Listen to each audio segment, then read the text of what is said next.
अस्सलाम वालेकुम dear students, welcome to my YouTube channel physics face.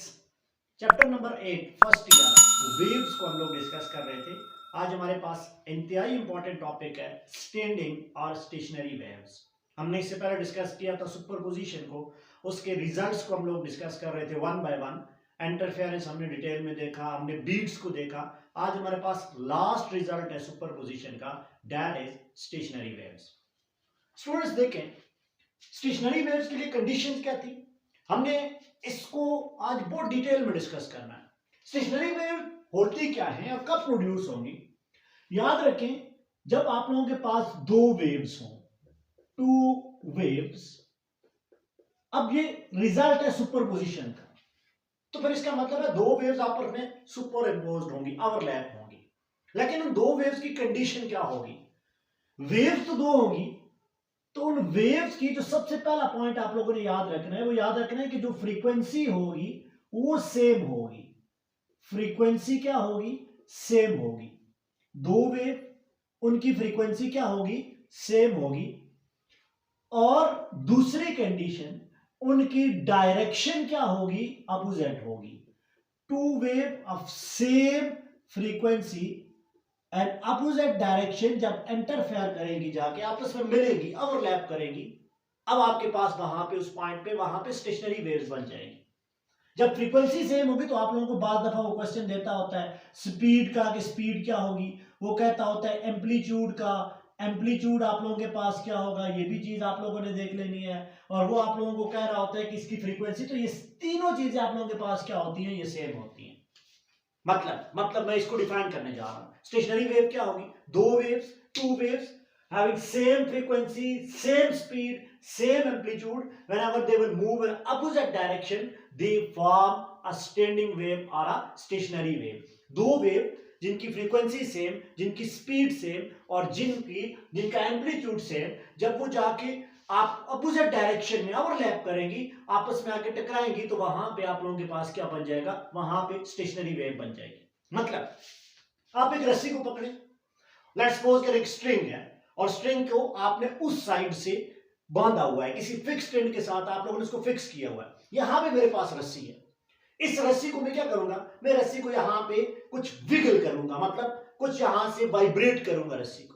जब मैं रस्सी को वाइब्रेट करूंगा तो एक वेव मेरे पास जाएगी, एक वेव बन जाएगी। सपोज करें मैं एक वेव की बात कर रहा हूं, मैं एक लूप की बात कर रहा हूं, या लेट्स सपोज करें मैं एक छोटी सी वेव की बात कर रहा हूं, तो वेव जाएगी, जाके वहां पे उस फिक्स स्ट्रिंग के साथ टकराएगी। अब जब टकराएगी तो ये वेव कौन सी है, ये इंसिडेंट वेव है, जो यहां से उस फिक्स्ड एंड की तरफ जा रही है, जिसको मैं प्रोड्यूस कर रहा हूं। ये वेव किधर जा रही है, ये फिक्स्ड एंड की तरफ जा रही है। अब वो वेव क्या करेगी, वहीं से रिफ्लेक्ट होगी। मतलब मेरी दो वेव्स कौन सी हुई, एक तो मेरी वेव हुई इंसिडेंट वेव, जो मैंने यहां पे प्रोड्यूस की रस्सी के अंदर, वहां पे जाकर टकराई, और वहां से एक आप लोगों के पास रिफ्लेक्टेड वेव भी आई है। इसका मतलब ये चीज है कि जब मैं स्ट्रिंग की बात करूंगा ना, तो मोस्ट इंपॉर्टेंट, या मैं साउंड वेव की बात करूंगा, तो स्टेशनरी वेव को समझने से पहले, मतलब इसको हम डिटेल में पढ़ने से पहले, आपको रिफ्लेक्शन ऑफ वेव्स के कुछ पॉइंट्स, कुछ कंसेप्ट क्लियर करने होंगे। अब देखिए, रिफ्लेक्शन ऑफ जो वेव है, उसके कुछ पॉइंट्स यहां पे मैं आप लोगों को क्लियर करूंगा, और यहीं से आप लोगों का कंसेप्ट जो है वो क्लियर हो जाएगा। मतलब आप लोग ये बात याद रखें कि जब आप लोग वेव की रिफ्लेक्शन करते हो, वेव्स की जब आप लोग रिफ्लेक्शन करते हो, तो वहां पे कुछ कंसेप्ट है जो स्टैंडिंग और स्टेशनरी वेव में बहुत ज्यादा इंपॉर्टेंट होते हैं। सबसे पहले आप लोग देखिए, मैं यहाँ पे एक टेबल बनाना चाह रहा हूं, उस टेबल से आपको सारी चीजें जो है वो क्लियर हो जाएंगी। मैं यहाँ पे सबसे पहले लिखूंगा टाइप्स ऑफ वेव। हम लोग हर टाइप्स ऑफ वेव की रिफ्लेक्शन की प्रॉपर्टीज को देखेंगे।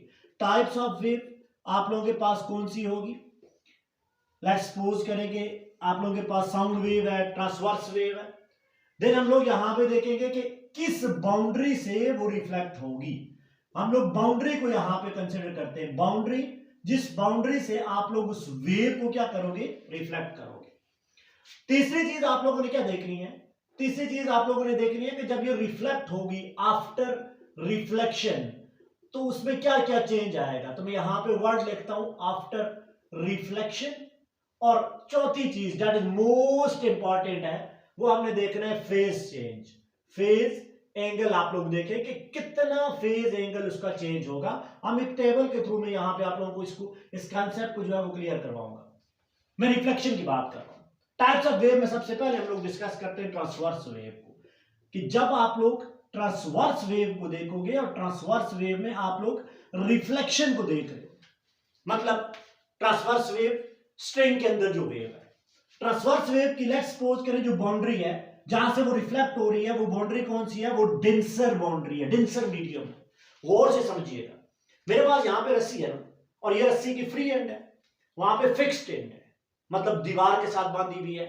अब जो दीवार है वो आपके पास डेंसर मीडियम है, ये मेरे पास रेयर मीडियम हो जाएगा। तो दीवार कौन सी हो जाएगी, दीवार अब आप लोगों के पास हो जाएगी डेंसर मीडियम। इसका मतलब है मैं रस्सी को यहां से एक वेव बना के भेज रहा हूं, वेव जाकर टकराती है डेंसर मीडियम के साथ और वहां से रिफ्लेक्ट होती है।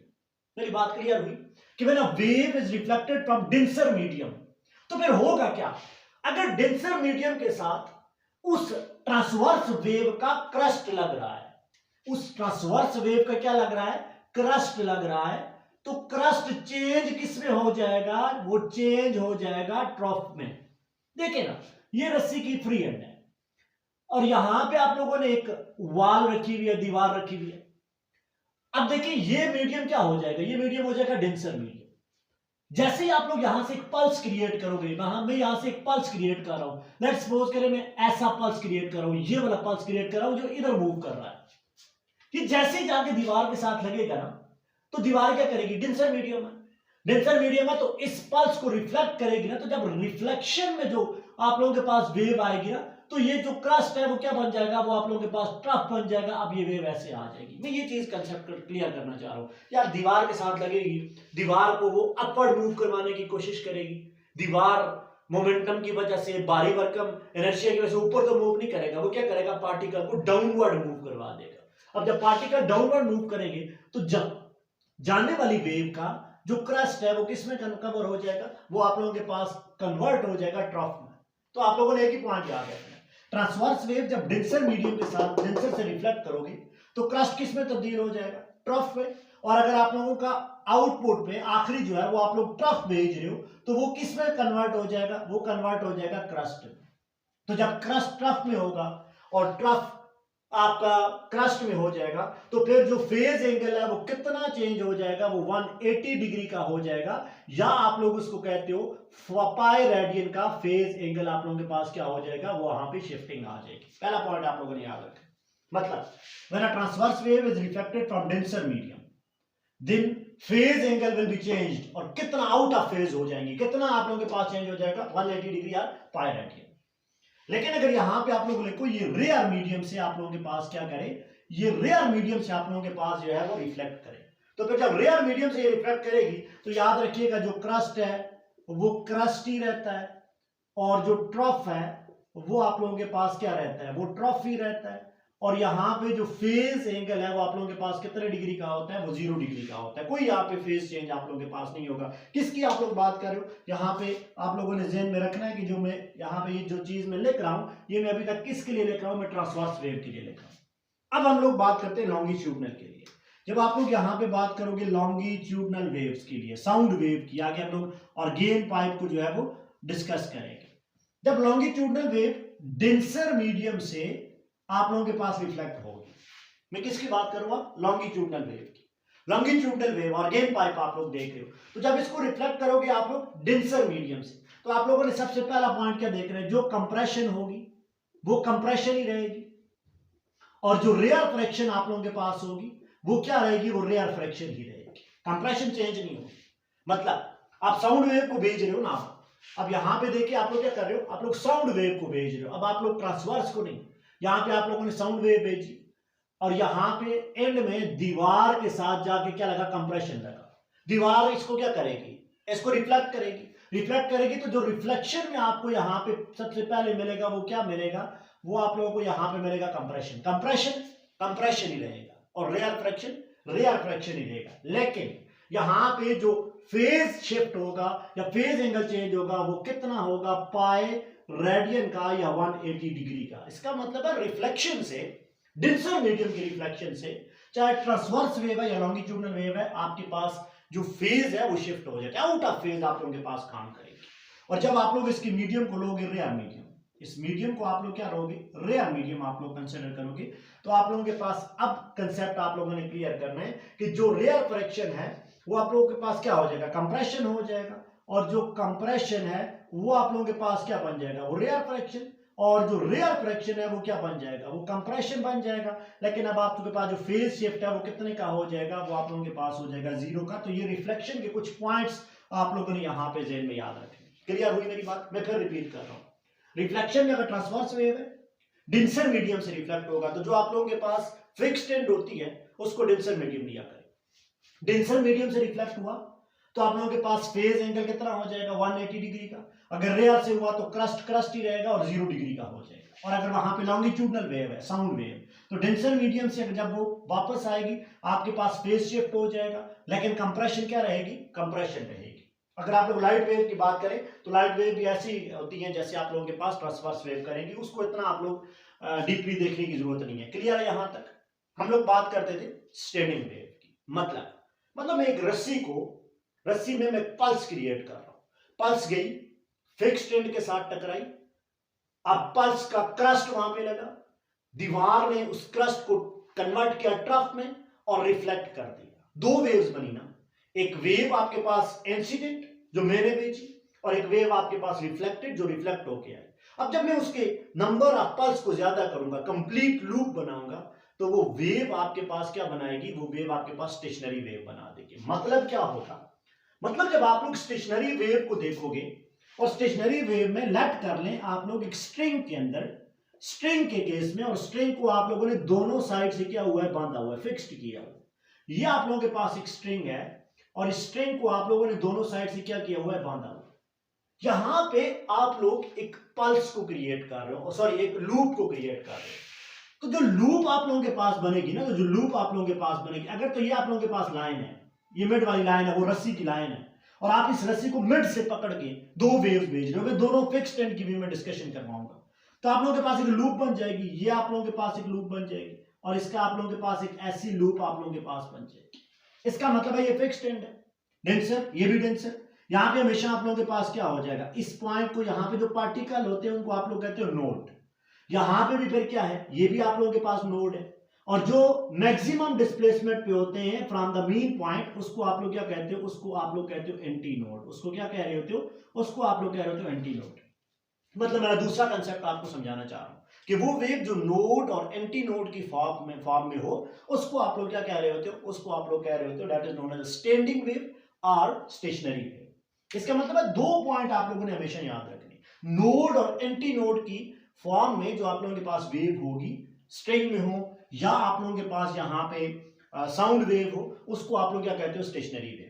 अब क्वेश्चन ये भी बार दफा आता होता है कि नोड और एंटी नोड में आप लोग डिफरेंसेस करें, कि नोड और एंटी नोड में डिफरेंसेस आप लोगों के पास क्या क्या है, तो वो भी चले हम लोग एक टेबल से लिखते हैं कि नोड और एंटी नोड में जो बेसिक आप लोगों के पास डिफरेंसेस हैं स्टैंडिंग वेव के अंदर, वो आप लोगों के पास क्या क्या है, तो आप लोगों ने इसको नोट करना है। प्लीज इस कंसेप्ट को आप लोगों ने क्या करना है, क्लियर करना है। सबसे पहला, जब आप लोग नोड की बात करते हो और नोड पे मूवमेंट ऑफ पार्टिकल देखते हो, देखिए ना ये नोड है, यहां पे जो पार्टिकल होंगे ये बिल्कुल आप लोगों के पास रेस्ट में होंगे, ये मूव नहीं कर रहे होते, ये बिल्कुल इस लाइन के ऊपर होंगे। ये जो नोड के पार्टिकल है ना, ये दो पार्टिकल है, ये कहां पे, ये रेस्ट में है, ये हमेशा रेस्ट में ही मिलेंगे। लेकिन जो एंटी नोड पे पार्टिकल है वो ऐसे अप एंड डाउन क्या कर रहे हैं, वो वाइब्रेट हो रहे हैं, ऑसिलेट हो रहे हैं। यही मेन डिफरेंसेस है। नोड के पार्टिकल रेस्ट पे, एंटी नोड के पार्टिकल ऐसे ऊपर नीचे आगे ट्रांसफर नहीं हो रहे। क्यों? क्योंकि स्टेशनरी वेव एनर्जी ट्रांसफर नहीं करती, और यही रीजन है एनर्जी के ट्रांसफर ना होने का।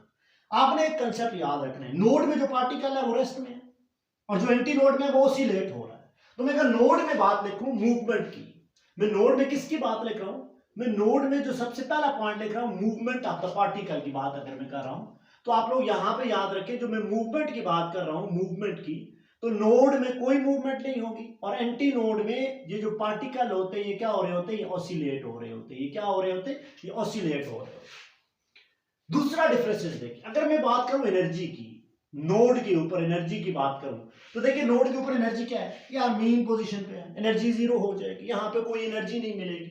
तो नोड पे एनर्जी जीरो, एंटी नोड पे एनर्जी क्या हो जाएगी, एनर्जी मैक्सिमम हो जाएगी। अगर आप लोग यहाँ पे प्रेशर की बात करते हो या स्ट्रेस की बात करते हो, तो नोड पे जब भी आप लोग नोड को डिस्कस करोगे तो प्रेशर आप लोगों का क्या हो जाएगा, मैक्सिमम हो जाएगा, प्रेशर मैक्सिमम। और एंटी नोड में प्रेशर आप लोगों के पास क्या हो जाएगा, मिनिमम हो जाएगा, बहुत कम आप लोगों के पास होगा। यहाँ पे दोनों वेव्स आपके मैक्सिमम प्रेशर लगा रही होती है। इसी तरीके से अगर आप लोग स्ट्रेस की बात करें, सिग्मा, अगर प्रेशर मैक्सिमम है तो स्ट्रेस भी क्या हो जाएगा, मैक्सिमम, और यहां पे स्ट्रेस क्या हो जाएगा, एंटी नोड पे ये मिनिमम हो जाएगा। और अगर आप लोगों के पास पोजीशन की बात करें, किस पोजीशन पे आप लोगों का नोड आपको मिलेगा, तो आप लोग एक शॉर्ट ट्रिक्स फार्मूला यहां पे यूज कर लें। नोड के लिए फार्मूला आप लोगों के पास होता है n टाइम ऑफ लिम्डा बाय 2। यहां पे जो n की वैल्यू होगी वो 1, 2 एंड सो ऑन। और जब आप लोग एंटी नोड की बात करेंगे तो जो पोजीशन आप लोगों को मिलेगी वो आप लोगों के पास इस फार्मूले से मिलती होती है n टाइम लिम्डा बाय 4। यहां पे भी जो n की वैल्यू होगी वो 1, 2 एंड सो ऑन हो जाएगी। So these are the basic differences between node and antinode. आप लोगों ने इन डिफरेंसेस को बहुत क्लियरली देख लेना यहाँ पे, नोड और एंटी नोड में जो मैंने यहाँ पे डिफरेंसेस लिखे हुए हैं। इसके बाद आपने एक और भी कॉन्सेप्ट देखना है, डिस्टेंसेस की जब आप लोग बात करते हो तो डिस्टेंस में आप लोगों ने एक डिस्टेंस देखना है, नोड और नोड के दरमियान डिस्टेंस, दो कंसेक्यूटिव या सक्सेसिव नोड के दरमियान जो डिस्टेंस होता है ये आप लोगों के पास होता है लिम्डा बाय 2 का। इसी तरीके से एंटी नोड और एंटी नोड के दरमियान जो डिस्टेंस होता है ये भी लिम्डा बाय 2 का होता है। अगर आप लोग नोड और एंटी नोड की बात करें या एंटी नोड और नोड की बात करें तो यहां पे जो डिस्टेंस होता है ये आप लोगों के पास होता है लिम्डा बाय 4 का। और अगर आपको वो ऐसा कोई वर्ड दे दे कि अल्टरनेटिव नोड या एंटी नोड की बात करें, किसकी बात करें, अल्टरनेटिव नोड्स, या वो बात करें अल्टरनेटिव एंटी नोड की, तो आप लोग हमेशा याद रखिएगा कि इनके दरमियान जो डिस्टेंस होता है वो क्या होता है, वो लैम्डा होता है। These are the basic differences between node and antinode. Clear है? वो वेव जो नोड और एंटी नोड की फॉर्म में मूव करे, ट्रेवल करे, ट्रेवल तो खैर नहीं करती, जिसमें नोड और एंटी नोड हो, आप लोग उस वेव को क्या कहते होते हैं, उस वेव को आप लोग कहते होते हो स्टेशनरी वेव। वेव भेजोगे, वेव रिफ्लेक्ट होगी। अब इसके डिफरेंट केसेस भी पढ़ेंगे। हम जो स्ट्रिंग में ट्रांसवर्स वेव देखेंगे उसको हम लोग देखेंगे जब रस्सी को दोनों तरफ से आपने बांधा हुआ है, जब एक एंड से बांधा हुआ है, तब आप लोगों के पास वैल्यूज क्या होंगी, कैसे बनेगी, नोड पे वैल्यूज क्या होगी। देन हम लोग साउंड वेव को भी देखेंगे ऑर्गेन टाइप में। आप इसका स्क्रीनशॉट लें, हम लोग नेक्स्ट टॉपिक की तरफ जो है वो यहाँ पे मूव करने जा रहे हैं।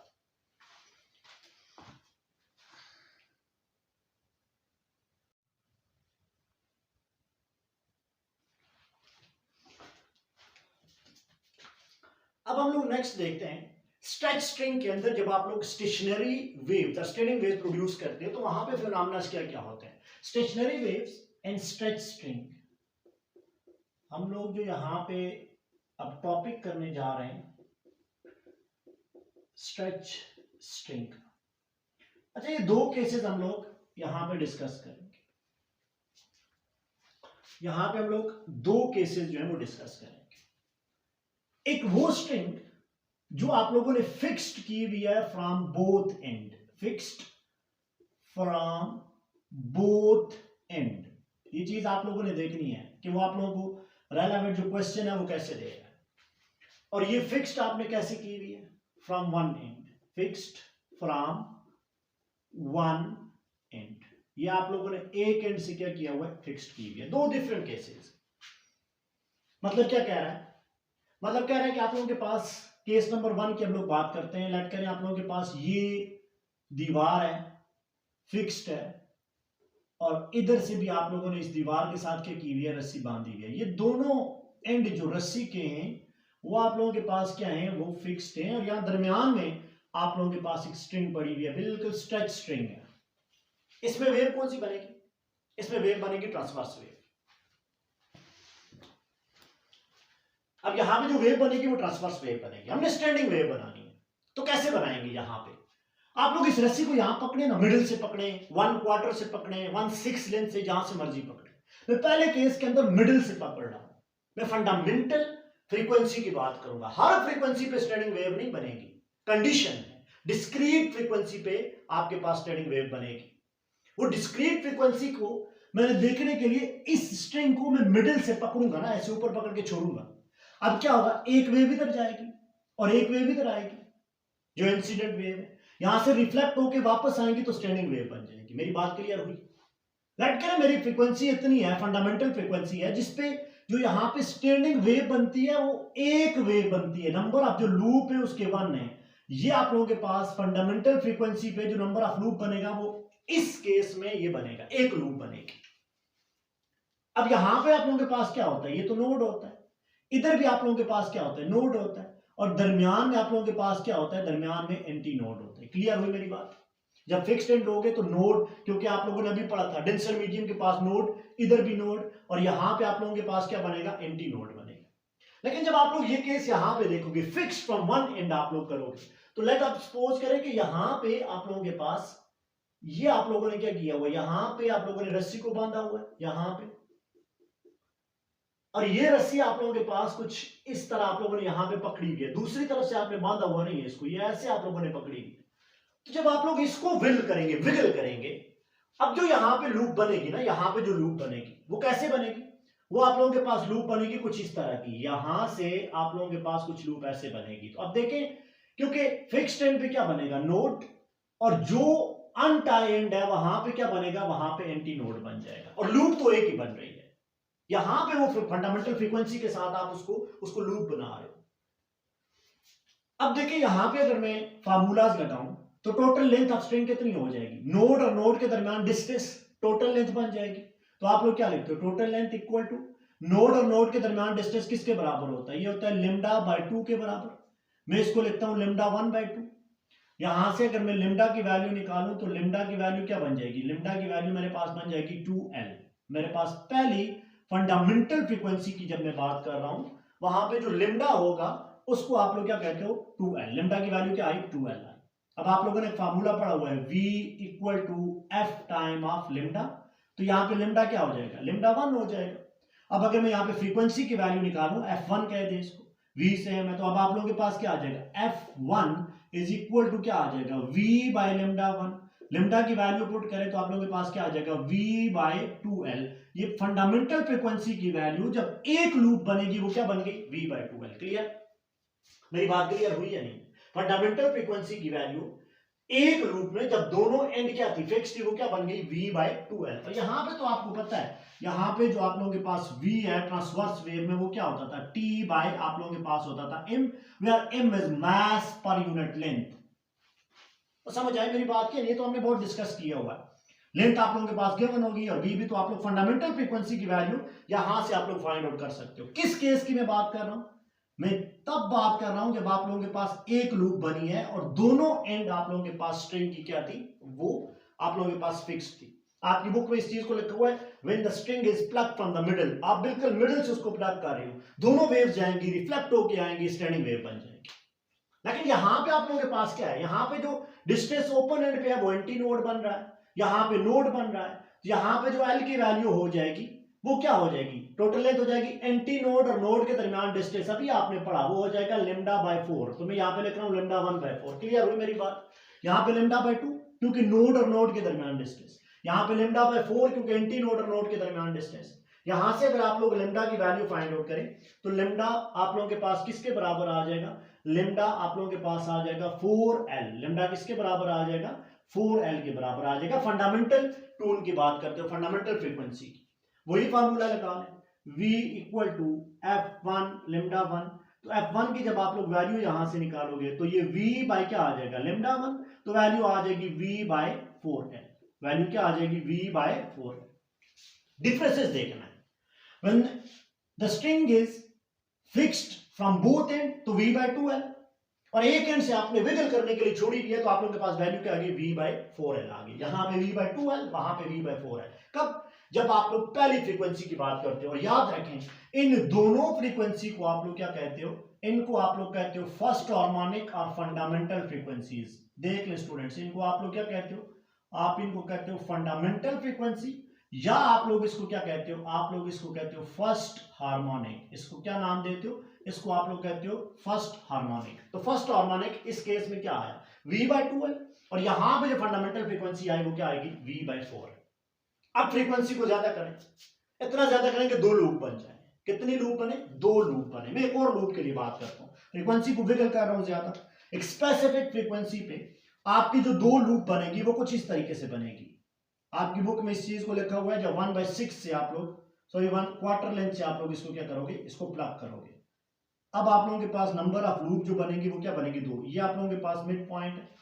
जो लूप बनेगी वो आप लोगों के पास क्या बनेगी, 2 लूप बन जाएंगे। तो आप लोगों के पास कुछ स्टैंडिंग वेव की शक्ल जो है वो इस तरह की बन जाएगी, ये बन जाएगी। अब जरा देखें आप लोग, ये वाला पॉइंट क्या है, नोड। ये वाला पॉइंट क्या है, ये एंटी नोड। ये वाला फिर क्या है, नोड। और ये वाला पॉइंट क्या है, ये भी नोड है। अगर मैं टोटल इस रस्सी की लेंथ फाइंड आउट करूं तो मैं कैसे करूंगा, पहले नोड से नोड तक लें तो λ/2, फिर इस नोड से इस नोड तक आए तो λ/2। तो कितने टाइम λ/2 हो गया, 2 टाइम ऑफ λ/2। तो टोटल जो लेंथ आप लोगों के पास आ जाएगी वो हो जाएगी λ2/2 प्लस आप लोगों के पास क्या हो जाएगा, λ2/2। मेरी बात क्लियर हो रही है, यही λ2/2 प्लस λ2, यहां से यहां तक λ/2, इस नोड से अगले नोड तक भी λ/2। अगर मैं इसको सॉल्व आउट करूं तो ये क्या आ जाएगा, ये आ जाएगा 2 टाइम ऑफ λ2/2। और अगर मैं यहां से λ2 की वैल्यू निकालूं तो λ2 की वैल्यू क्या आ जाएगी, ये आप लोगों के पास आ जाएगी 2 टाइम ऑफ l/ क्या आ जाएगा, 2 आ जाएगा। मेरी बात क्लियर हुई यहां से। सेकंड में जो λ2 की वैल्यू है वो है 2 टाइम ऑफ l/2। मैं कैंसिल नहीं कर रहा, मैं एक बेसिक फार्मूला बनाने की कोशिश कर रहा हूं। अब अगर आप लोग वही फार्मूला जो यहां पे आपने लगाया v equal to f lambda लगाएं तो आप लोगों के पास क्या फार्मूला बनेगा, नाउ v इक्वल टू आप लोग लगाएं f2 हो जाएगा, λ2 हो जाएगा। तो v f की वैल्यू जब आप लोग यहां से फाइंड करेंगे तो f2 किसके बराबर आ जाएगा, f2 इक्वल टू v/λ2। तो λ2 की वैल्यू ऊपर चली जाएगी तो ये वैल्यू क्या हो जाएगी, हो जाएगी 2 टाइम ऑफ v/2l। मेरी बात क्लियर हुई है, f2 की वैल्यू क्या आ रही है, 2 टाइम ऑफ v/2l। कितना, फर्स्ट फ्रीक्वेंसी से डबल हुई, 2 टाइम। इस फ्रीक्वेंसी को आप लोग कहते हो सेकंड हार्मोनिक। क्या कहते हो, सेकंड हार्मोनिक। मैं यहां पे लिख रहा हूं, इसको आप लोग क्या कहते हो, इसको आप लोग कहते हो सेकंड हार्मोनिक, या इसका एक और आप लोग नाम लेते हो, that is known as first overtone. क्या कहते हो इसको, सेकंड हार्मोनिक या फर्स्ट ओवरटोन। याद रखिए हार्मोनिक अगली वैल्यू होती है जब थर्ड हार्मोनिक की बात करेंगे। थर्ड हार्मोनिक, ये देखिए ना, ये सेकंड हार्मोनिक है तो फर्स्ट ओवरटोन है, थर्ड हार्मोनिक फिर सेकंड ओवरटोन आ जाएगा। अब ये फ्रीक्वेंसी कितनी आई है, ये आई है 2 टाइम ऑफ v/2l की वैल्यू आ गई है। और अगर यहां पे आप लोग बात करेंगे, इस केस में बात करोगे कि नेक्स्ट आप लोग देखोगे दो लूप्स का बनना देखोगे, तो दो लूप्स कैसे बनेगी, फिर दो लूप्स आप लोगों के पास यहां पे बनेगी, वो कुछ इस तरीके से बनेगी। लेट करिए आप लोगों के पास एक फिक्स्ड एंड है, यहां पे आप लोगों ने स्ट्रिंग रखी हुई है। अब आप लोगों के पास जो फ्रीक्वेंसी डबल आप लोग करोगे तो आप लोगों के पास कुछ वैल्यूज जो हैं वो आप लोगों के पास ऐसे बन जाएंगी। देखिए ये क्या है, ये आप लोगों के पास एंटी नोड, ये वैल्यू क्या है नोड, और ये वैल्यू क्या आ जाएगी, नोड आ जाएगी। अब टोटल आप लोग यहाँ पे लेंथ फाइंड करें तो ये पहले किस किस के दरमियान होगी, एंटी नोड और नोड के दरमियान। तो एंटी नोड और नोड के दरमियान क्या होता है, ये होता है λ/4, और नोड के दरमियान क्या आ जाएगा, ये λ/2 आ जाएगा। तो जो टोटल लेंथ आप लोगों के पास आ जाएगी, ये आ जाएगा λ2/4 प्लस λ2 आप लोगों के पास क्या आ जाएगा, 2। यहां से वैल्यू आप लोग फाइंड आउट करें, 4 आप लोगों के पास एलसीएम आ जाएगा, ये वैल्यू आ जाएगी λ2 प्लस 2 टाइम ऑफ λ2। तो L की वैल्यू क्या आ जाएगी, 3 टाइम ऑफ λ2 बाय क्या आ जाएगा, 4। जरा आप लोग यहाँ पे λ2 की वैल्यू निकालें तो ये आ जाएगा 4L बाय क्या आ जाएगा, 3। 4L/3। आप लोग यहाँ पे रिलेशन लिखें, V इक्वल टू F2 λ2, और F2 की जब आप लोग वैल्यू निकालेंगे तो V/λ2। λ2 की वैल्यू आप लोगों के पास, तो ये वैल्यू क्या आ जाएगी, 3 टाइम बाय V/4L। देखिए और नंबर से जा रहा है, सेकंड हार्मोनिक कितना आ गया, 3V/4L, और V/4L क्या है, ये तो F1 है। तो आप लोग इसको लिख सकते हो F2 is equal to 3 time of क्या आ गया, F1। F2 is equal to 3 time of F1, और इसको आप लोग क्या कहते हो, इसको आप लोग कहते हो सेकंड हार्मोनिक। मेरी बात क्लियर हुई, देखिए मैं क्या कह रहा हूं, मेरी बात फिर गौर से सुनिए। दोनों एंड से रस्सी फिक्स्ड है, एक लूप बनी तो पहली फ्रीक्वेंसी फंडामेंटल आ गई v/2l, दूसरी लूप बनी 2 टाइम ऑफ F1 2v/2l, फिर तीसरी बनी, 3 लूप बनेगी जब तो 3v/। तो आप लोग एक सिंपल एक चीज लेंगे, अगर मैं इसकी बात करूं, फिक्स्ड एंड की बात करूं, तो जब आप लोग जो दोनों एंड से स्ट्रिंग आप लोगों के पास फिक्स्ड होगी, तो जितना जितना लूप ज्यादा कर रहे हो उतने नंबर से फंडामेंटल फ्रीक्वेंसी आप लोगों के पास क्या हो रही है, वो आप लोगों के पास इंक्रीज हो रही है, हार्मोनिक से इंक्रीज हो रही है। मतलब इस केस की अगर मैं बात करूं, इस केस में तो आप लोगों के पास जो nth लूप के लिए जो फ्रीक्वेंसी होगी वो क्या हो जाएगी, n टाइम ऑफ F1। क्या हो जाएगी, n time of F1। 11th harmonic की बात करेंगे तो 11 टाइम f1, 12th हार्मोनिक की बात करेंगे तो 12 टाइम f1, 14th हार्मोनिक की बात करेंगे तो 14 टाइम ऑफ f1। और अगर यहीं पे मैं लेमडा की बात करूं ना, देखिए लेमडा, यहां पे लेमडा क्या था, 2l था। जब 2 लूप बने तो क्या आ गया, 2l/2 आ गया। 3 लूप बने तो 2l बाई क्या आ जाएगा, 3 आ जाएगा। तो अगर आप लोग इस केस में लेमडा इन की बात करें तो ये वैल्यू क्या आ जाएगी, ये वैल्यू आ जाएगी 2l/n। ये फार्मूला आप लोगों ने याद करना है। कब, जब आप लोगों के पास रस्सी को दोनों एंड से आप लोगों ने क्या किया हुआ है, बांधा हुआ है। यहां पे फर्स्ट जो आपके पास फ्रीक्वेंसी है, डिस्क्रीट जो वैल्यू है, उसको कहते हैं फर्स्ट हार्मोनिक। अब उससे नेक्स्ट जो आप लोगों के पास होगी वो nth टाइम मल्टीपल्स होगी उसी हार्मोनिक के। 7th हार्मोनिक में भी 7 टाइम ऑफ f1 आप लोगों के पास हो जाएगी। और जब आप लोग इस एंड की बात करोगे, फिक्स फ्रॉम वन एंड, तो फिर यहां पे आप लोग कैसे लिखोगे, यहां पे जो आप लोग फार्मूला लिखोगे nth टाइम का, वो आप लोग देखें पहली फ्रीक्वेंसी कितने टाइम आई थी, v/4l आई थी ना। देखिए ये कितनी आई, v/4l। और दूसरी कितनी आई, 3 टाइम v/4l, मतलब 3 टाइम ऑफ f1, और नंबर से जा रहा है। तो यहां पे जो fn का फार्मूला आप लोगों के पास होगा वो क्या हो जाएगा, वो हो जाएगा 2n-1 टाइम ऑफ f1 हो जाएगा। मेरी बात क्लियर हुई या नहीं? देखिए 2n-1 ऑड नंबर को रिप्रेजेंट करता है। जब n1 है तो आप लोगों के पास क्या हो जाएगा, देखिए 1 की बात करेंगे तो आप लोग यहां पे देखें 2-1, तो ये आप लोगों के पास वैल्यू कितनी आ जाएगी, v/4l की। क्लियर हुई मेरी बात? जब आप लोग यहां पे वैल्यू पुट करेंगे 2, तो 2 2 4-1, 3 बाय, फिर 3 पुट करें तो 5 बाय। और अगर यहां पे लिम्डा की वैल्यू पुट करें, लिम्डा ऑफ n किसके बराबर आ जाएगा, देखिए यहां पे लिम्डा है, पहला लिम्डा कितना आया, पहला लिम्डा आपका आया 4l, दूसरा आया 4l/3। तो लिम्डा की वैल्यू यहां पे कितने, किसके बराबर आ जाएगी, यहां पे जो लिम्डा आप लोगों के पास आ जाएगा उसकी वैल्यू लिखोगे आप लोग, तो वैल्यू क्या आ जाएगी, लिम्डा की वैल्यू आ जाएगी 4l डिवाइडेड बाय 2n-1। ये फार्मूला आप लोगों ने याद रखना है जब आप लोग लिम्डा की बात करोगे और फिक्स्ड फ्रॉम वन एंड की बात करोगे। क्लियर हुई मेरी बात? मैं किसकी बात करूं, मैं स्ट्रिंग की बात करूं। When the string is fixed from both and, दोनों एंड से स्ट्रिंग फिक्स्ड है। तो पहली जो फ्रीक्वेंसी है वो v/2 है, क्लियर। दूसरी फ्रीक्वेंसी 2 टाइम ऑफ v/2 है। तीसरी फ्रीक्वेंसी मतलब 3 लूप्स बनेगी, 3v/4 2l। 11th हार्मोनिक क्या होगा, 11v/4l, सॉरी 2l। और जब आप लोग फिक्स फ्रॉम वन एंड करोगे तो आप लोगों ने देखना जो पहली वैल्यू आ गई वो क्या आ गई, v/4l। अब नेक्स्ट जो आप लोगों के पास है वो 3 टाइम, फिर नेक्स्ट 5th टाइम, फिर अगली। और पहली को आप लोग कहते हो फंडामेंटल हार्मोनिक्स या फंडामेंटल और फर्स्ट हार्मोनिक, और अगली जो होती है उसको second harmonic, third harmonics, fourth harmonics. और आप लोग यहां पे भी एक चीज याद रखिएगा, यहां पे जो मोस्ट इंपॉर्टेंट क्या है कि जो सेकंड टाइम आपकी फ्रीक्वेंसी आती है उसको आप लोग फर्स्ट ओवरटोन भी कहते हो। एक तो ये चीज।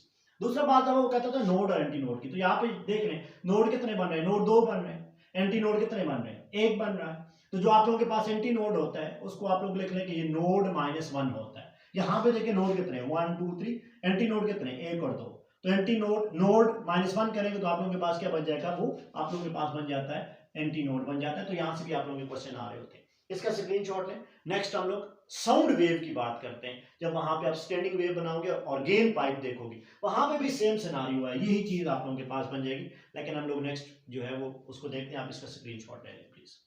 अब नेक्स्ट देखें, हम लोग साउंड वेव की बात करेंगे, वहां पे स्टैंडिंग वेव बात करेंगे और गेन पाइप की। मतलब आप लोग म्यूजिकल इंस्ट्रूमेंट का देखते हो, फ्लूट्स वगैरह जो बांसुरी होती है उसको देखते हो, आप लोग क्या कर रहे हो, आप लोग एयर को ब्लो करते हो। तो वो जो आप लोगों के पास एक सिस्टम होता है उसको आप लोग बेसिकली क्या कह रहे होते हो, ऑर्गेन पाइप। मतलब अब आप लोग क्या देख रहे हो, अब आप लोग स्टैंडिंग वेव देखना चाह रहे हो, देख रहे हो ऑर्गेन पाइप में। तो आप लोगों ने पढ़ा हुआ है ऑर्गेन पाइप भी दो तरह के। एक ऑर्गेन पाइप आप लोगों के पास कौन सा है, open organ pipe, open organ pipe. और एक आप लोगों के पास कौन सा है, एक आप लोगों के पास है क्लोज्ड ऑर्गेन पाइप। कंफ्यूज नहीं होना, ये बिल्कुल वही है, स्ट्रेस स्ट्रिंग वाला केस आ जाएगा। ओपन ऑर्गेन पाइप का मतलब है दोनों एंड से हो, क्लोज ऑर्गेन पाइप का क्या मतलब है, एक एंड उसकी क्या हो जाएगी, क्लोज हो जाएगी। तो मैं फंडामेंटल की अगर डायरेक्ट बात करूं ना, मतलब पहली मैं अगर लूप बनाऊं यहां पे साउंड वेव की, तो लेट करें आप लोगों के पास ये ओपन ऑर्गेन पाइप है, दोनों साइड से आप लोगों के पास क्या ओपन है। मैं इसको एक अच्छी सी फिगर बना रहा हूं। असल में आप लोग अगर बात करते हैं फ्लूट्स वगैरह की, तो उसमें आप लोग अपवर्ड से जो है उसके ऊपर से आप लोग एयर को भेज रहे हो। तो आप जब ऊपर से भेजोगे तो ये वाली एंड ओपन है और ये वाली भी एंड ओपन है, उसको आप लोग कहते हो ओपन ऑर्गेन पाइप। अब जब आप लोग एयर को ब्लो करोगे तो आप लोगों के पास एयर कैसे जाएगी, एयर आप लोगों के पास कुछ ये वाला जो है वो काम करेगी, ये आप लोगों के पास कुछ उसकी शेप बन जाएगी। यहां पे देखिए ये क्या है, एंटी नोड, यहाँ पे क्या आ जाएगा नोड, और यहाँ पे क्या आ जाएगा एंटी नोड। मैं पहली हार्मोनिक फर्स्ट हार्मोनिक की बात कर रहा हूँ यहाँ पे। हम नेक्स्ट में जो है वो डायरेक्ट लिखेंगे। और अगर यहाँ पे आप वन एंड इसकी क्लोज कर लें, अब ये देखिए लेट और गेन पाइप ऐसा है, इसकी एक एंड क्लोज है। आप उसके अंदर जब एयर को ब्लो करोगे, यहाँ से एयर जाएगी, एयर जाके रिफ्लेक्ट होगी, रिफ्लेक्ट में हमेशा नोड बनता है, और यहाँ पे क्या बन जाएगा एंटी नोड, और यहाँ पे क्या बन जाएगा, यहाँ पे नोड बन जाएगा। ये वही चीज बन रही है जो अभी हमने स्ट्रिंग में केस की, हमने स्ट्रिंग में देखा। यहाँ पे देखिए क्या है, एंटी नोड और एंटी नोड, तो टोटल डिस्टेंस कितना आ जाएगा, यहाँ पे आ जाएगा लेमडा 1 बाई एंटी नोड और एंटी नोड के दरमियान कितना आता है, 2 आता है। अगर यहां से हम लोग लेमडा 1 की वैल्यू फाइंड आउट करें तो लेमडा 1 की वैल्यू क्या आ जाएगी, 2l आ जाएगी। फार्मूला लगाएं v equal to F lambda, हम फर्स्ट हार्मोनिक की बात कर रहे हैं। और यहां से अगर आप f1 की वैल्यू फाइंड आउट करें तो ये वैल्यू क्या आ रही है, v बाई लेमडा 1, तो ये वैल्यू आ रही है v बाई 2l। गौर से देखिए, ये वही वैल्यू आ रही है जो हमने स्ट्रिंग के केस में बोथ फिक्स्ड एंड देखी थी, दोनों तरफ से बांधी हुई देखी थी। पहली फ्रीक्वेंसी वहां पे भी v बाई 2l आती थी, दूसरी फ्रीक्वेंसी क्या आती थी, 2 टाइम ऑफ, और इसको आप लोग क्या कहते थे, इसको आप लोग कहते थे फंडामेंटल और फर्स्ट हार्मोनिक। इसको आप लोग क्या कहते थे, इसको आप लोग कहते थे फर्स्ट हार्मोनिक, या आप लोग कहते थे फंडामेंटल फ्रीक्वेंसी, फंडामेंटल फ्रीक्वेंसी। लेकिन यहां पे जो v है ये स्पीड ऑफ साउंड है। देखेंगे टेम्परेचर क्या है, अमूमन जो है वो 340 लिया जाता है, 27 डिग्री सेंटीग्रेड, लेकिन ये गिवन होता है।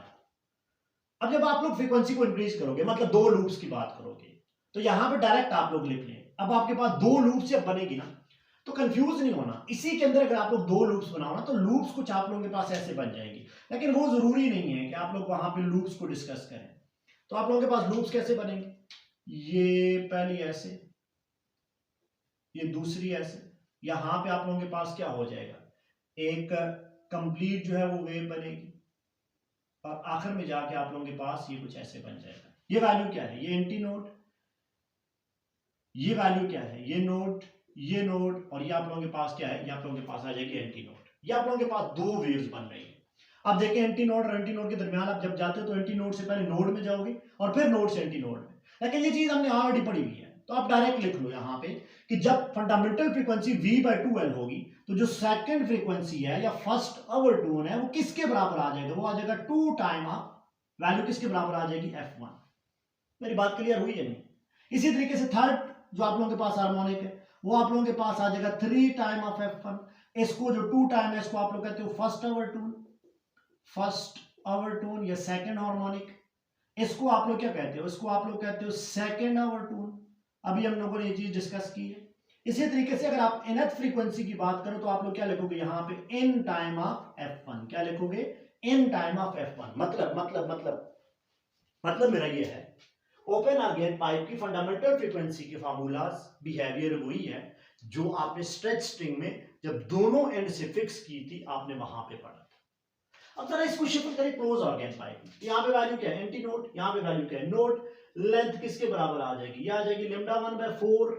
ये ऐसे बिहेव कर रहा है जैसे आप लोगों ने रस्सी को एक एंड से बांधा था, दूसरी फ्री की थी। तो लेमडा 1 की वैल्यू आप लोग निकालें तो ये वैल्यू क्या आ रही है, ये वैल्यू आ रही है 4 है। अब अगर आप लोग फार्मूला लगाएं v equal to f1 lambda 1 और f1 की वैल्यू फाइंड करें तो v बाय लेमडा 1 मतलब v बाय 4l। यही चीज आपने ऑलरेडी स्ट्रेच स्ट्रिंग में पढ़ी हुई है। इसको आप लोग कहते हो फंडामेंटल फ्रीक्वेंसी। क्या कहते हो, फंडामेंटल फ्रीक्वेंसी, या आप लोग कहते हो फर्स्ट हार्मोनिक। तो सेकंड वहां पे क्या आता था, ऑड मल्टीपल। सेकंड क्या आता था, ऑड मल्टीपल। तो डायरेक्ट लिख लेते हैं। अब जो सेकंड फ्रीक्वेंसी आप लोगों के पास यहां पे आएगी वो आप लोगों के पास आ जाएगी 3 टाइम ऑफ f1। इसको आप लोग क्या कहते हो, सेकंड हार्मोनिक। ये कौन सी है, सेकंड हार्मोनिक और फर्स्ट ओवरटोन। हमेशा सेकंड को आप लोग क्या कहते हो, first overtone. 11th harmonic 10th overtone हो जाएगा। करते करते करते करते आपने लिखा nth। आप लोग जब लूप की बात करोगे तो आप लोगों के पास ऑड नंबर है, तो ऑड नंबर के लिए फॉर्मूला क्या होता है, 2n-1 time of f1, where f1 आप लोगों के पास क्या है, v/4l। ये वैल्यू क्या आ रही है, v/4l। और इससे आप लोग देख सकते हो, अंदाजा लगा सकते हो कि स्ट्रेच स्ट्रिंग में जब आप लोग वन एंड को फिक्स करते थे तो यही फार्मूलाज आप लोगों के पास आ रहा था, और जब आप लोग ओपन ऑर्गेन पाइप की बात करते हो तो ओपन ऑर्गेन पाइप में वही सेम फार्मूला बनता है जब आप लोग दोनों एंड से उस स्ट्रिंग को क्या करते होते थे, वो आप लोग बांध रहे होते थे। कोई इतना मुश्किल नहीं है, ये साउंड के लिए है ऑर्गेन पाइप। और जब स्ट्रेच स्ट्रिंग की बात करते हो तो आप लोग ट्रांसवर्स वेव की बात करते हो।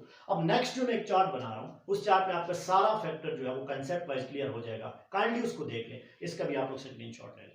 अब देखिए स्टूडेंट्स, जो हमने चारों केसेस पढ़े हैं, स्ट्रेच स्ट्रिंग के अंदर हमने पढ़ा और फिर हमने ऑर्गेन पाइप पढ़ा है, उसको मैंने यहाँ पे एक समेटिव फॉर्म में एक चार्ट में आप लोगों के सामने, ताकि आप लोगों का कंसेप्ट रिवाइज हो जाए, मैंने यहाँ पे लिखना है। और इसकी वैल्यूज जो आप लोगों के पास एमडी कैट या टेस्ट में इंपॉर्टेंट होती हैं, वो मैं इसको फिल अप यहाँ पे करता हूँ, आप देखते जाइए। देखिए पहली बात हम लोग बात करें हार्मोनिक्स की, तो फर्स्ट हार्मोनिक, आप इसको दूसरा कहते हैं फंडामेंटल फ्रीक्वेंसी। जब आप लोग stretch string fix from both and करते हैं तो पहले हार्मोनिक में पहली लूप बनती थी। यहाँ पे आप लोगों के पास ये देखिए, ये नोड है, ये नोड है, हमने ऑलरेडी डिस्कस किया हुआ है। यहाँ पे जो डिस्टेंस हो जाएगा, लेंथ हो जाएगी, वो लिम्डा बाय 2 के बराबर आ जाएगी। और जब आप लोग यहाँ पे लिम्डा की वैल्यू लिखते थे तो जो यहाँ पे लिम्डा की वैल्यू आ जाएगी, यहाँ पे लिम्डा की वैल्यू वो आप लोगों के पास क्या आती है, 2L के बराबर। आप लोग इसको बेसिकली 2L/1 भी लिख सकते हो। और यहाँ पे जो फ्रीक्वेंसी आती है, that is known as the fundamental frequency F1, वो किसके बराबर आती थी, वो आप लोगों के पास आती थी V/2L के बराबर। किसके बराबर आ रही है, V/2L। देखिए पहली फ्रीक्वेंसी किसके बराबर आ गई, V/2L, और लेम्डा 1 की वैल्यू क्या आ गई, 2L/N। यहां से शिफ्ट हो, यहां से शिफ्ट हो, और ओपन ऑर्गेन पाइप। रीजन क्या है, यहां पे नोड और नोड के दरमियान डिस्टेंस था ना, तो ओपन ऑर्गेन पाइप में भी क्या है, एंटी नोड और एंटी नोड को देखें तो बिल्कुल यही रिलेशन बनेगी। मतलब लेम्डा 1 की वैल्यू क्या बनेगी, ये वैल्यू बनेगी 2L/1। और जब आप लोग फर्स्ट फ्रीक्वेंसी फंडामेंटल फ्रीक्वेंसी की बात करेंगे तो ये भी वैल्यू बन जाएगी 2L बाय क्या बन जाएगा, V/2L बन जाएगा। मेरी बात क्लियर हुई, यहाँ पे ये दोनों का बिहेवियर सेम है। अब यहां पे देखिए एंटी नोड है, यहां पे नोड है, ये स्ट्रेच स्ट्रिंग की बात कर रहे हो, ये क्लोज ऑर्गेन पाइप में एंटी नोड है, और ये क्या है, ये नोड है। यहां पे आप लोगों के पास लेम्डा 1 की वैल्यू क्या आई थी, आपने अभी लिखा था, लेम्डा 1 की वैल्यू यहां पे आई थी 4L। क्या आई थी, 4L/1 आप लोग लिख लें। 1 इस वजह से आगे मैं फार्मूला लिखूंगा। और यहाँ पे जो फ्रीक्वेंसी की वैल्यू आप लोगों के पास आ गई थी, आपने लिखा था, वो वैल्यू आ गई थी V/4L। यही वैल्यू उठा के यहाँ पे लिखिए, सेम बिहेवियर है, सिर्फ फर्क क्या है, ये स्ट्रिंग है, ट्रांसवर्स वेव है, तो ये लॉन्गिट्यूडनल वेव है। तो यहाँ पे जो लेम्डा 1 की वैल्यू है वो आप लोगों के पास है 4L, और जो फ्रीक्वेंसी फंडामेंटल फ्रीक्वेंसी है वो क्या आ गई, वो आ गई V/4L आप लोगों के पास आ गई। फंडामेंटल वाला आपने जो है वो टेबल क्लियर कर लिया है। मतलब stretch string fix from both and का बिहेवियर सेम है जो ओपन ऑर्गेन पाइप का है। अब दूसरे को हम लोग यहाँ पे जो है वो कवर करते हैं, सेकंड हार्मोनिक। आपने लिखा था सेकंड हार्मोनिक में लेम्डा 2 किसके बराबर होता था, लेम्डा 2 आप लोगों के पास आता था 2 टाइम ऑफ L/2 के बराबर होता था। और आप लोगों के पास जो फ्रीक्वेंसी होती थी F2, वो किसके बराबर होती थी, वो होती थी 2 टाइम ऑफ F1। मतलब आप लोग इसको लिखते हो 2 टाइम ऑफ, आप लोग लिख सकते हो V/2L के बराबर होती थी। मेरी बात क्लियर हुई। थर्ड हार्मोनिक में 3 टाइम ऑफ F1, और इसको आप लोग एक और नाम भी देते थे, वो नाम क्या था, सेकंड हार्मोनिक का दूसरा नाम आप लोगों के पास क्या है, दूसरा नाम है फर्स्ट ओवरटोन। सेकंड हार्मोनिक और फर्स्ट ओवरटोन, यही वैल्यू उठा के यहां पे लिखें तो लेम्डा 2 की वैल्यू यहां पे भी क्या आ जाएगी, यहां पे आ जाएगी 2 टाइम ऑफ L/2 आप लोगों के पास आ जाएगा। और यहाँ पे जो फ्रीक्वेंसी F2 की वैल्यू आप लोगों के पास आ जाएगी, वो हो जाएगी 2 time of F1, that will become 2 time of V by आप लोगों के पास क्या हो जाएगा 2L। लेकिन जब यहाँ पे आप लोग देखोगे तो जो सेकंड आप लोगों के पास हार्मोनिक है उसमें लेम्डा 2 की वैल्यू क्या आ जाएगी, आ जाएगी 4L बाय आप लोगों के पास 2 आ जाएगा। 4L बाय आप लोगों के पास, सॉरी यहाँ पे 4L/3 आता था, और यहाँ पे जो आप लोगों के पास फ्रीक्वेंसी आ जाएगी, that frequency is frequency number 2। ये आप लोगों के पास कितने टाइम ऑफ F1 आ जाएगी, 3 टाइम ऑफ F1 आ जाएगी। और जब आप लोग इसको लिखते हैं तो कैसे लिखेंगे, 3 टाइम ऑफ F1 की वैल्यू क्या है, F1 की वैल्यू आप लोगों के पास है V/4L, और यही उठा के यहाँ पे लिखे तो यहाँ पे भी लेम्डा 2 की वैल्यू क्या आ जाएगी 4L/3, और यहाँ पे जो आप लोगों के पास F2 की वैल्यू है वो आप लोगों के पास आ जाएगा 3V/4L। सेम बिहेवियर है, कोई चीज चेंज करने की जरूरत नहीं है। nth हार्मोनिक की बात करें, इस केस के अंदर तो नेचुरल नंबर से जा रहा है, तो लेम्डा की वैल्यू आप लोग कैसे लिखेंगे, n लेम्डा आप लोगों के पास क्या आ जाएगा, ये आ जाएगा 2L/n। 10th हार्मोनिक के लिए 2L/10 हो जाएगा। और जब आप लोग यहाँ पे फ्रीक्वेंसी की बात करोगे तो ये फ्रीक्वेंसी हो जाएगी n टाइम ऑफ f1 हो जाएगा, मतलब इसको मैं लिख सकता हूँ n टाइम ऑफ v/2l। यही उठा के थर्ड वाले में लिखे तो आप लोगों के पास लेमडा n की वैल्यू क्या आ जाएगी 2l/n, और फ्रीक्वेंसी ऑफ n क्या आ जाएगा n time of f1, that will become n time of v/2l। और जब यहां पे बात करते थे तो ये ऑड मल्टीपल आती थी फिक्स फ्रॉम वन एंड और क्लोज और गेन पाइप में, तो आप लोग ऑड एंड मल्टीपल के लिए क्या लिखते होते हो, यहां पे जो लेमडा की वैल्यू आती थी, जो लेमडा ऑफ n की वैल्यू आ जाएगी, ये आप लोगों के पास आती है 4l डिवाइडेड बाय 2n-1। और जब आप लोग इसमें फ्रीक्वेंसी nth की लिखते हो तो आप लोगों के पास क्या आ जाएगा, फ्रीक्वेंसी आप लोगों के पास आती है 2n-1 टाइम ऑफ f1, जिसको आप लोग लिख सकते हो 2n-1 time of v/4l।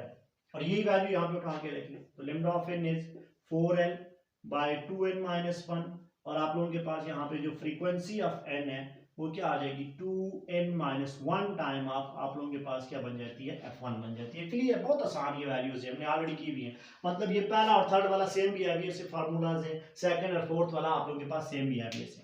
Velocity की बात करें तो ये दोनों आप लोगों के पास क्या है, ये स्ट्रेच स्ट्रिंग, स्ट्रेच स्ट्रिंग में फार्मूला क्या होता था, v equal to under root आप लोगों के पास होता है t/m, where t is the tension the strain, m is the mass per unit length। याद रखिए m आप लोगों के पास क्या है, ये है mass per unit length, हमने डिस्कस किया हुआ है पहले स्पीड ऑफ साउंड में, स्पीड ऑफ वेव में, ये भी आप लोगों के पास यही बनेगा। लेकिन जब आप लोग यहाँ पे बात करोगे ऑर्गेन पाइप में, साउंड वेव के लिए होता है, साउंड वेव के लिए जो स्पीड आप लोगों के पास होती थी 1/√of e divided by rho होती थी, where e is elastic modulus of the medium and rho is the density, और यहाँ पे भी वैल्यू आप लोगों के पास यही आ जाएगी। मतलब ये लास्ट दोनों साउंड वेव के लिए, ये आप लोगों ने किसके लिए पढ़े, साउंड वेव, और ये जो पहले आप लोगों ने दो पढ़े आप लोगों ने ट्रांसवर्स वेव के लिए। फ्रीक्वेंसी की बात करें, दैट इज मोस्ट इंपॉर्टेंट, तो यहाँ पे जो फ्रीक्वेंसी वाला फार्मूला आ जाएगा वो फार्मूला आप लोगों के पास आ जाएगा n/2l, आप लोग कैलकुलेट भी कर सकते हो, n/2t/m। यहाँ पे फार्मूला लिखोगे तो फार्मूला आ जाएगा n/l की वैल्यू क्या हो जाएगी 4l, n/4l √t/m। यहाँ पे लिखोगे तो फार्मूला आप लोगों के पास क्या आ जाएगा, फ्रीक्वेंसी का फार्मूला आ जाएगा स्टिल n/2l होगा, लेकिन फार्मूला स्पीड ऑफ साउंड का क्या होता है e डिवाइड बाय डेंसिटी, और यहाँ पे जब आप लोग फ्रीक्वेंसी का फार्मूला लिखोगे तो n/4l, और आप लोगों के पास क्या आ जाएगा e बाय डेंसिटी आ जाएगा। तो ये आप लोगों के पास जो कंप्लीट टॉपिक है वो आप लोगों का यहाँ से क्लियर हो सकता है। एक चीज आप लोगों ने याद रखनी है, if you will increase the n, आप n को क्या करें, इंक्रीज करें, देखिए ना यहाँ से n को इंक्रीज करें, फ्रीक्वेंसी क्या हो रही है, इंक्रीज हो रही है, फ्रीक्वेंसी होगी इंक्रीज, फ्रीक्वेंसी के इंक्रीज होने से देखिए n is inversely related with the lambda, हर जगह n जो है वो लेमडा से इनवर्सली रिलेटेड है, तो फिर आप लोगों के पास जो लेमडा है वो डिक्रीज होगा, लेमडा क्या हो जाएगा, डिक्रीज होगा, और लेमडा के डिक्रीज होने से इन सारे फैक्टर से जो v आप लोगों के पास होती है वो क्या हो जाती है, वो कांस्टेंट हो जाती है। तो यहाँ से भी आप लोगों के पास क्वेश्चंस आ रहे होते हैं, और बाकी जो आप लोगों के क्वेश्चन बनेंगे वो बनेगा 11th हार्मोनिक की रेशियो बताएं, ओपन ऑर्गेन पाइप में फर्स्ट आवर टून या सेकेंड आवर टून की वैल्यू बताएं। जब आप लोग क्लोज ऑर्गेन पाइप की बात करते हैं तो आपको जो बेसिक फार्मूलाज हैं उनके साथ आपको गेम करनी आनी चाहिए, इसका स्क्रीनशॉट ले लें। उम्मीद है ये एक बेहतरीन करके मैंने समझाने की कोशिश की है, वन बाय वन हमने सारी चीज़ें डिस्कस की हैं, आप इसको थॉरली देखें, फिर इस पे जो क्वेश्चन होंगे वो हम लोग इंशाल्लाह करेंगे नेक्स्ट। थैंक यू, अल्लाह हाफिज़।